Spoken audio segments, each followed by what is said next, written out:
So, welcome everyone to this brown bag lunch. Today we are having as guest Shaden Sabouni. She's a PhD researcher at Fulda University of Applied Sciences in 2021. She arrived in Fulda in 2017 and completed her master's in intercultural communication and European studies. And she has delved into topics of belonging. She has also taught at the University of Fulda, and since 2020, she moved in Bonn. She has had several teaching positions at the University of Koblenz, Oxford University. She also focused on the refugee and forced migration studies at RCSC Pathways. She's also has worked as a freelance cultural trainer and land analyst for GIZ. And now, presently, she is a fellow in the project of Forced Migration and Refugee Studies, Networking and Knowledge Transfer, also known as FFVT, here at BICC. So today we are very happy to receive her. She's gonna present her studies titled Neither Here Nor There, about her PhD. So of course she will give us more detail, but it basically deals about the feeling of the complications migrants in Germany have to face regarding bureaucracy, language, social isolation, the pressure of becoming socially included, and how this affects their family ties, but not also their family ties, but how society is affected by these micro challenges that families have to deal within. So with nothing else to add for now, I welcome you all. Thank you all for joining us today. For the first time, we're gonna give we're gonna give Shaden the word, and then after a short presentation, of course, the floor is open for any questions and answers. So having said that, Shaden, the floor is yours.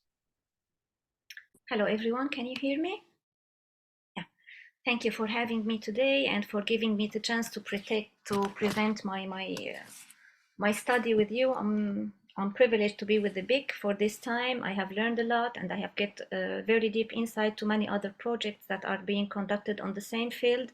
And I hope my project will be useful for the audience today. I will start by sharing my presentation, and I prefer to turn off my camera because my internet connection is not very stable at home. So please, can you start sharing, Rodrigo? 1 second. Merle, who's going to share the presentation? Merle, could you please share the presentation? Okay. Okay, so the title of my research is Neither Here Nor There. I'm studying on the impact of displacement on familial ties for Syrian refugees in Germany. I will start with an excerpt from one of the interviews that I have conducted. The next one, please. As I was in Syria, I used to cry every day and pray to God all night to come to Germany. Now, after I arrived here, I cry every day and pray to God all night to go back home. Next one, please. So, today we delve into an emotional exploration of the profound impact experienced by Syrian refugees as they left their homes in a pursuit for a better future. The decision to leave one's home is undoubtedly one of the most emotional and psychological challenging experiences any person can endure. For refugees, this journey represents a shift from facing immediate physical danger, such as bombs, snipers, killing, or kidnapping, to a new set of complexities that are challenging their daily integration in Europe. They are not fatal, these challenges, of course, but they are still devastating in some other ways. My research delves into the challenges experienced by Syrian refugee families in Germany and explores the multifaceted themes that are impacting their dynamics at home. I investigate the impact of displacement and how it affects their ties, as well as how these changes manifest in the German society. I would like to show how they are in the broader society, are reflected, and how they are experienced. I also examine the emergence of new family roles within these families and the transformation of traditional roles, how they were used to be played before the displacement and how they are emerging in a new shapes within the families. Instead of navigating the dangers of war zones, refugees are confronted with bureaucratic hurdles, language barriers, and complexities of social integration. It's a transition from visible, tangible threats to a less visible but equally challenging aspects of adapting to a new life. Today, I will explore how the multifaceted nature of these challenges has profound effect on the Syrian refugees in Germany. Next one, please. My research question, the central research question, is how do the social changes and challenges of integration impact familial ties within the Syrian refugees' families? I would like to uncover the daily details of those dynamics within the families and how they are influenced by the profound shifts of the social changes. I aim not only to understand the collective impact on familial ties, but also to analyze the specific challenges faced by both parents and children in this journey. Next one, please. My research aim, or the objectives of my research, I would like to delve into the complicated consequences of belonging on familial ties among Syrian refugees in Germany. In the midst of their pursuit of a new home, I seek to understand the micro-level challenges within the refugee households that arise from the complex interactions of social changes, integration hurdle, and the quest of a sense of belonging. By focusing on the micro level, I aim to uncover the subtle dynamics within the individual families, exploring how the experiences of leaving one's home shapes the relationship between family members and the broader society. My methodology, next one, please. I adopted an ethnographic research design in order to explore the details of multifaceted nature of the experiences that I aim to explore. I have conducted interviews among 24 Syrian refugees who live in Germany in different cities, not only in Bonn. I conducted 6 focus groups with the whole family member, and that have helped me quite a lot to see how the same topic has been discussed and have different perspectives toward the same the same topic from different family members. I conducted participant observation where I was invited and welcomed at many homes of Syrian refugees here in Germany, and my fieldwork extended to 2 years, as you can see, from October 2021 to October 2023. The reason of this long period of time of fieldwork is that as a refugee fellow, I was invited occasionally to their homes, so I made use of every certain visit, every single visit that I made at their homes in order to include it as a part of my research. So it was uneasy for me. I would like to speak a little bit about my positionality. As a Syrian refugee, it was not easy for me to withdraw myself from the field. They expected more help to be offered by me as they are facing quite a lot of family problems. They think that I'm not, like, my ability was not only restricted to be a researcher, but I was occasionally asked to visit them as they were navigating a lot of problems, mainly with their children, the teenagers. So I was unable to limit my relationship with my participant only to as a researcher, but rather than being a fellow refugee who is willing at least to offer a listening ear when it was needed. The next one, please. The interviews, they included fathers, of course, mothers, and children, and there are different categories of the people that I have interviewed here. Some of the fathers who were able to integrate into the labor market and get jobs, and some others who are unemployed. And I'm going to show the perspective of both during this presentation. The same for mothers, those who are socially active, either whether they were able to learn the German language or to be integrated in the, for example, the social activities that are offered by the German government in Kulturverein or in some other like organizations that help refugees to integrate into the German society. And the other category are the mothers who are still keeping their role as housewives and are just staying at home, trying to take care of their children and keep the unity of the family. And as for the children, I have interviewed those who are still living with their parents in the family.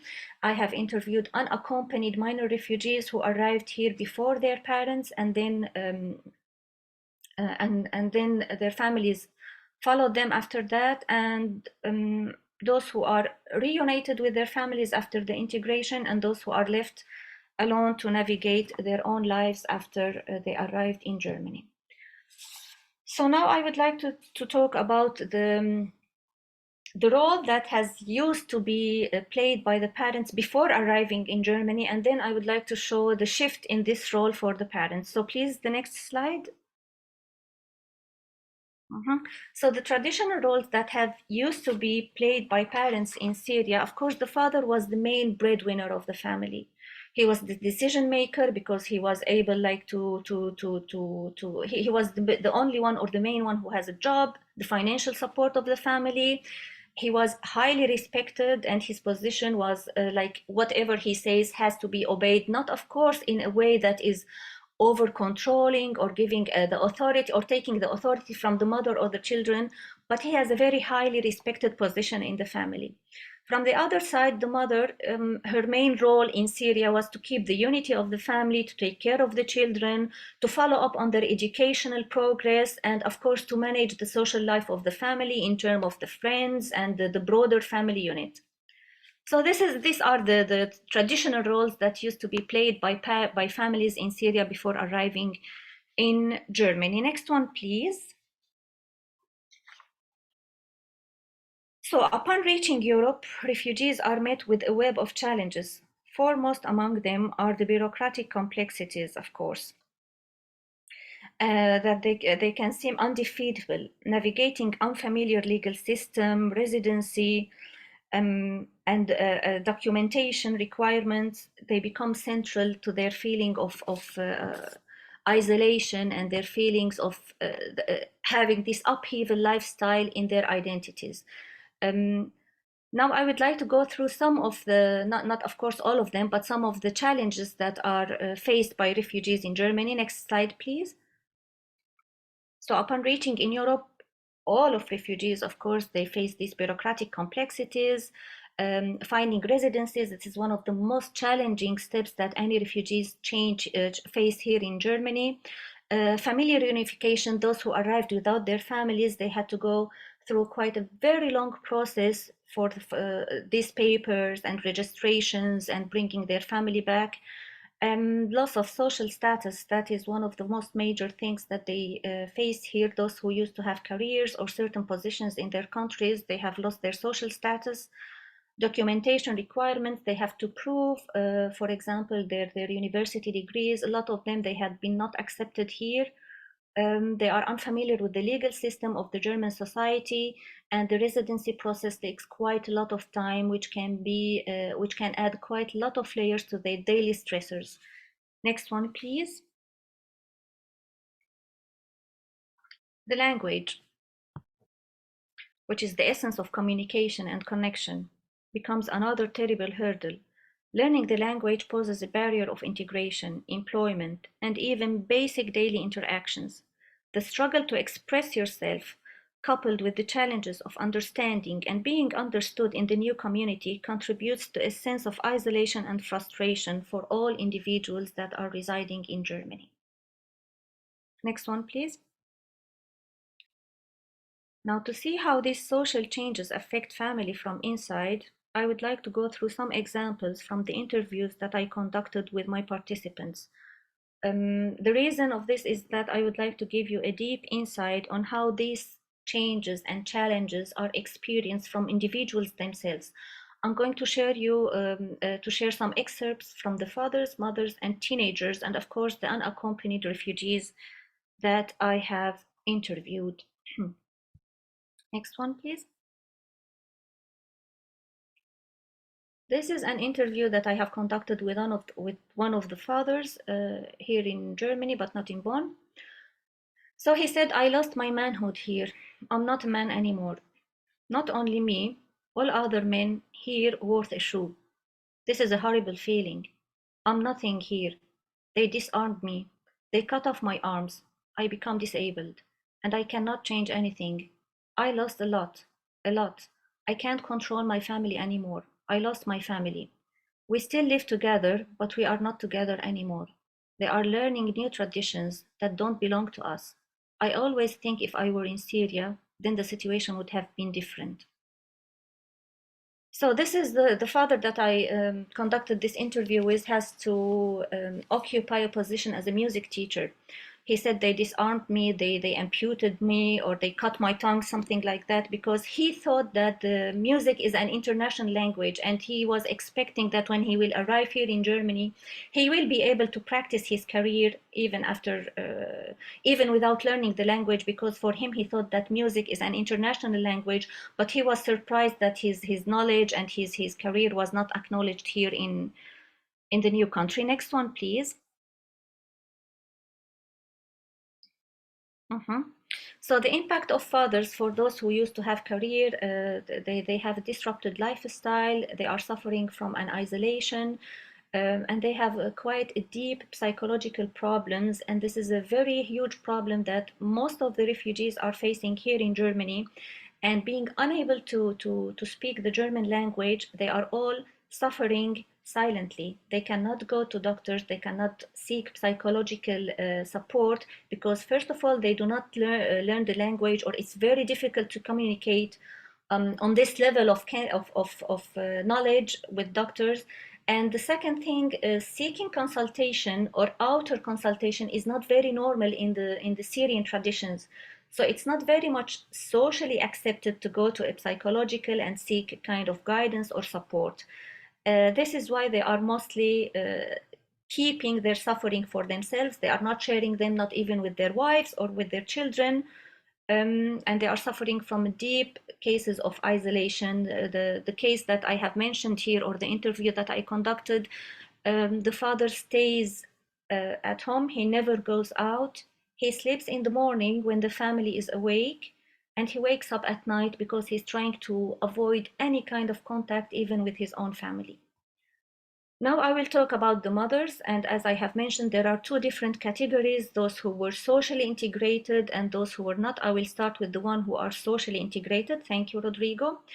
Those who showed more resilience to learn the language, to be an active part of the society, who are going out to the Kulturverein or cultural clubs that integrate mothers who were able to get jobs, they become financially independent from their husbands. On the other side, if the husband was unable to get a job and unable to learn the language, the mother gained more power over her own husband. As you know, most of the marriage, most of them, not all of them, I would say, in Syria are arranged marriage, and divorce is not an accepted social phenomenon in the Syrian society. This has led to a rupture in the family here. She is now financially independent, she can speak the language, she's not depending on her husband to give her money. So most of the women who were able to integrate into the German society, they seek divorce here in Germany. And this has consequently caused a rupture in the image of the family for the children when they see that their mother and father are getting divorced, and there's this kind of conflict between whom to live with, and this is not normal, and not they are not used to do this before in Syria. From the other side, those mothers who seek divorce, they are trying to find the life that they have been waiting for in Syria. They are trying to establish a new life with another partner. And this is very hard here in Germany to do so, because according to the Syrian culture, a divorced mother cannot get married again, or it's very, very difficult, not socially accepted to get married again. So a lot of them are seeking kind of secret relationship with different partners, but they are trying to keep it a secret from the Syrian community who reside here in Germany and from their families. And this is in turn is leading to deformed image of the family for the children and for the mother herself. Now I would like to share an excerpt with the mother who is not integrated, like those who were able to learn the language and to be a part of the German society. Next slide, please. So this mother here, she was telling me about the challenges that she is facing with her daughter, because she's still living with her family, of course, and taking care of the children, but she did not learn the language. So she said, when we were in Syria, I used to have a very good relationship with my daughter's teachers. I used to send them gifts and to call them every now and then to check on her. Now I even can't memorize their names. When I walk with my daughter to school, she asks me to stop at the corner. telling me that she wants to walk with her friends. But I know that she doesn't have any friends. She's just ashamed of me. She doesn't want her teachers to see me because I wear the hijab. So this excerpt can show us that the mother is very weak. She cannot speak German. She's not integrated. She cannot change her reality. But at the same time, she still wants to be an active member in the family by taking her daughter at least to school. She's walking her to school every day, but the daughter at a certain point refuses to continue walking with her mother because she feels that she's ashamed from her mother, because from her point of view, she's not integrated into the German society. And this is causing a great rupture inside the family itself. The mother cannot tell her daughter how she's feeling, and the daughter from the other side is ashamed from her mother and cannot show this to her mother. Next slide, please.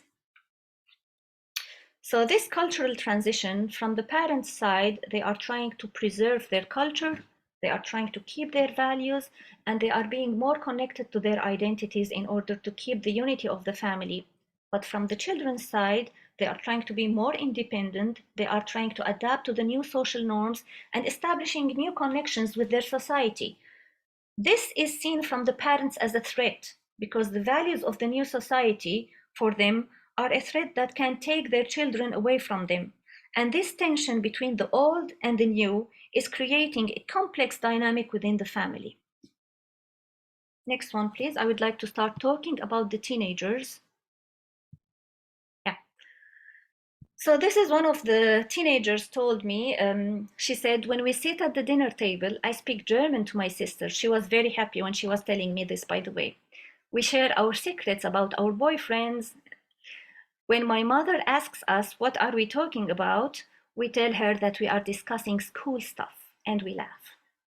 So the mother is sitting, feeling proud of her daughters that they are talking and discussing their school stuff, and she thinks they are being, the mother was there when I was listening. She feels that she's very proud her daughters are progressing at school and they are discussing their educational progress.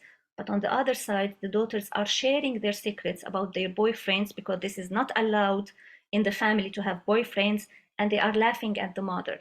So you can imagine how the situation is around the dinner table. Next slide, please. So as you can see, the teenagers are gaining more power over their parents. They are taking leading roles in the family. The family at the same time is depending on them because they are unable to speak the language.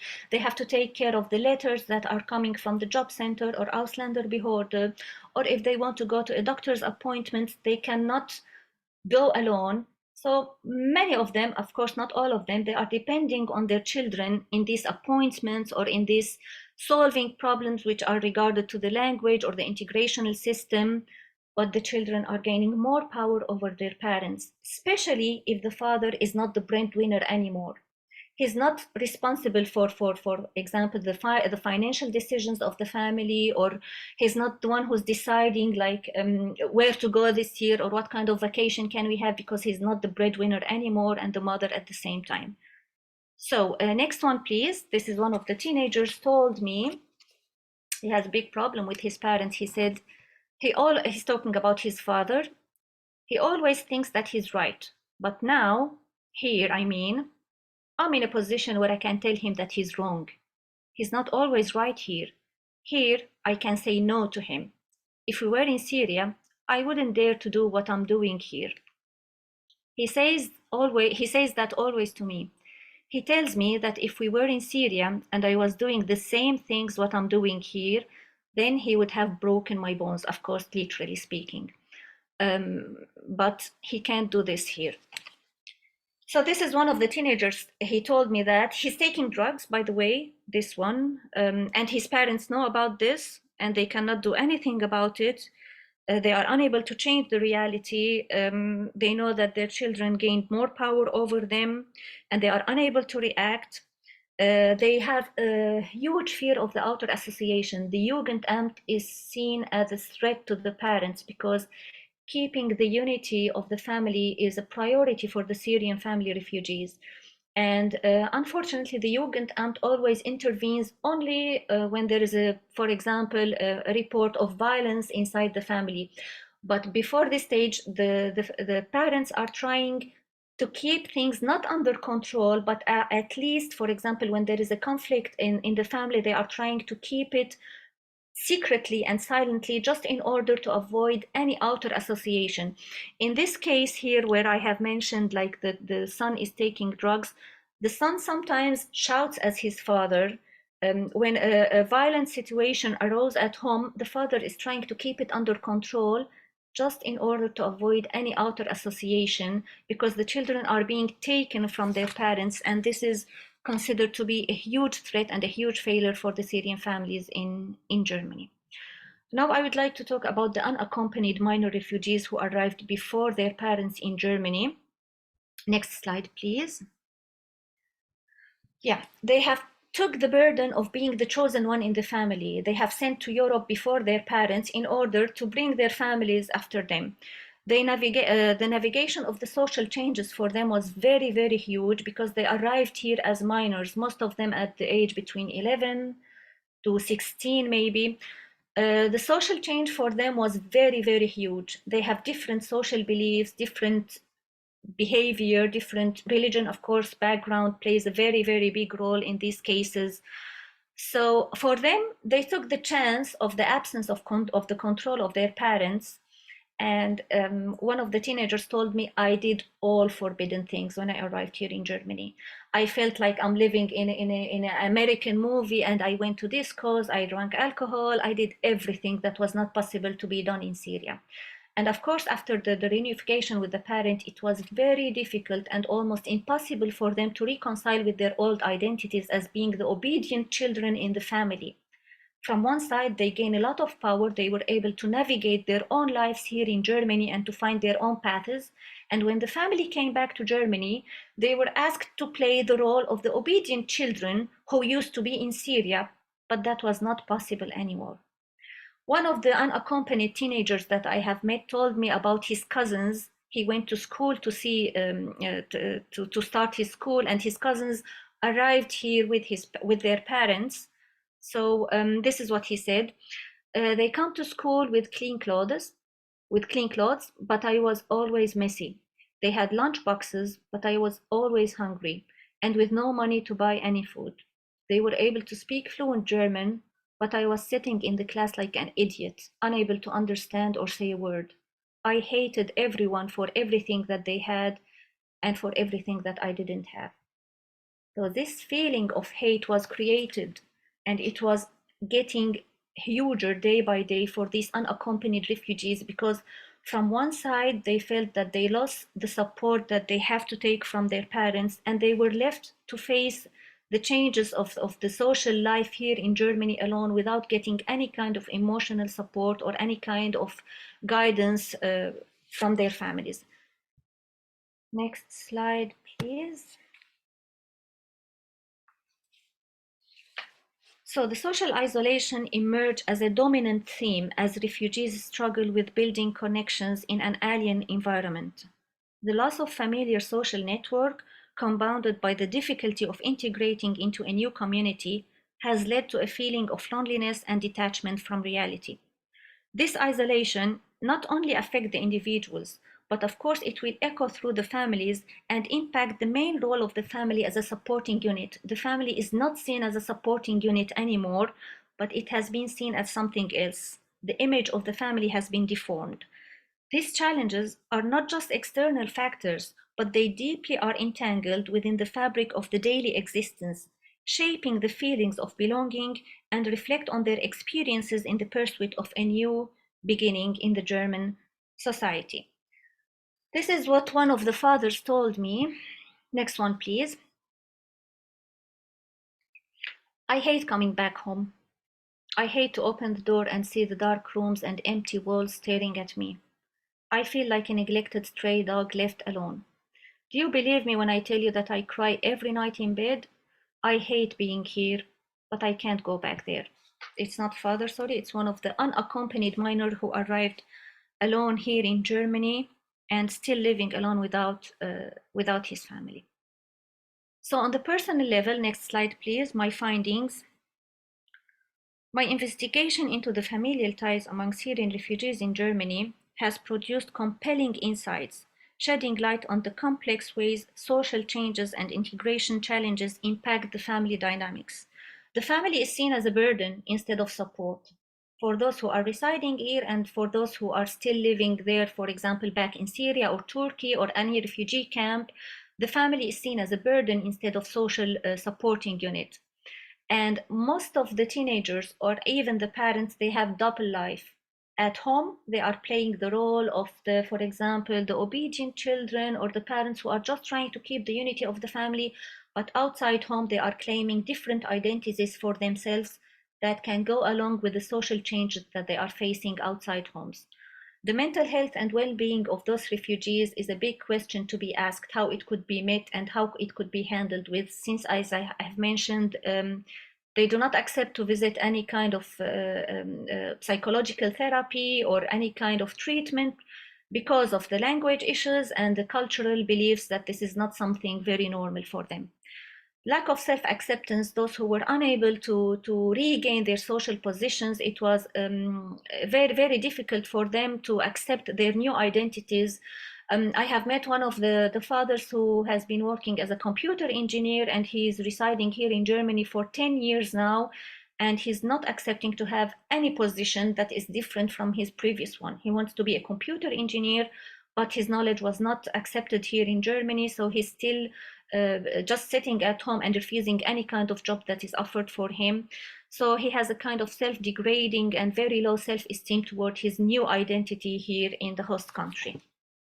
Next slide, please. This is one of the unaccompanied individuals. He's not a minor anymore. He told me about his family that he see or considered it as a burden. I have to send at least 400 euros to my family every month. Sometimes they even ask for more. I dropped my university study and I'm working in a construction site to afford their living. No one can feel me here. They think I'm in heaven. They think that I have no worries or no troubles here and that they are the only one who are suffering. They make me feel quite guilty because they are left behind. I even hate calling them. They keep telling me about their suffering and I just listen, like a robot. I say nothing, I just stay quiet. So as you can see in this excerpt, the family is not a supporting unit emotionally, financially. All the roles that have used to be played back in Syria has been deformed and changed here in Germany. It's seen as a burden and a source of worries and stress for the children and for the parents at the same time. Next one, please. The results that I have found so far, of course, my project is still in progress, so I cannot say that these are the final results, but as you can see, for so far, loss of hope toward the future for the parents who lost their careers and their positions in the family. They are suffering from social isolation, deep depression. For the teenagers, they have a kind of blurred identities. They don't know where to belong, whether they have to belong or stick to their family identities or to the new social system that they want to be a part of. Next one, please. The social ramifications, how they are reflected on the German society. As we have seen, the shifting among the Syrian refugee families, it become essential to unite the hidden reasons behind these transformations and critically understand their broader societal ramification on the German society. So the shift within the refugee families are often rooted in complex interplay of factors: cultural adaptation, the negotiation of new social norms, and the attempt to crave out a sense of belonging in a foreign land and contribute to challenges in the family roles and dynamics. So the impact of the German society, those transformations within refugee families do not occur in isolation. They weave outward, influencing and shaping the broader German society. As refugee families navigate their new reality, their interactions with the local community, educational institution, and the workforce create a dynamic exchange. These exchanges are not only in one-way assimilation, but reciprocal process that impact the shapes both refugees and the host community at the same time. Findings on broader level. Next one, please. There's a huge shift in the power dynamics, of course, as you can see. The children are gaining more power over their parents, and this is, of course, leading to a devastating results within the family. There's a very big stress when discussing any kind of topic within the family unit. There is a parental challenges for the parents to keep the authority over their children or to control the unity of their family. The unseen challenges that are faced by the children, they are unable to tell their parents about what kind of difficulties and challenges they are facing, whether at schools or with connecting or establishing new friendship in the school, and this is leading to a deformed image of a family. The communication is broken within the family unit, and the families are struggling to reconcile their past with their future and with their present situation, and this is creating a very huge generational gap within the families. How could this be academically implied, or what kind of help can this insight offer to the academic policy bridge? Next one, please. So I here tried not only to uncover the intricate dynamic within the Syrian refugee families, but I also aim to build a robust bridge between academic understanding and practical implications, which could serve as a channel for valuable insights that can inform meaningful action at both scholarly and policy levels. I think that by delving into the micro-level challenges faced by Syrian refugee families, I offer a detailed perspective that enrich the existing academic discourse. I hope that this understanding is very essential for researchers, scholars who seek to grasp a multifaceted nature of refugee experiences. Thank you for listening. That was my presentation for today. And I welcome your answers and questions for this presentation.